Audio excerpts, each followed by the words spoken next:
আসসালামু আলাইকুম ওয়া রাহমাতুল্লাহি ওয়া বারাকাতুহু। আমাদের যে ফেনী ভাই বা বন্যায় যারা ক্ষতিগ্রস্ত হচ্ছে তাদেরকে আমরা আমাদের সাহায্য সহযোগিতা করি। কারণ রাসূল সাল্লাল্লাহু আলাইহি ওয়াসাল্লাম বলেছেন, যে ব্যক্তি কারো দুনিয়াতে কোনো সমস্যার সমাধান বা কোনো বিপদে সাহায্য করবে, আল্লাহ তাকে আখিরাতে সহযোগিতা করবেন। তিরমিজি 2945। আর একটা হাদিস আছে এই বিষয়ে।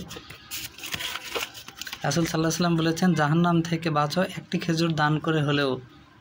সহিহ বুখারী 1417। তো আমি বলতেছি যে আমরা 17 কোটি মানুষ সকলেই যদি 5 টাকা, 2 টাকা, 3 টাকা, 4 টাকা বা তারও অধিক যার সামর্থ্য ওই অনুযায়ী যদি দান করি, ইনশাআল্লাহ তাদের অনেক বড় উপকার আসবে।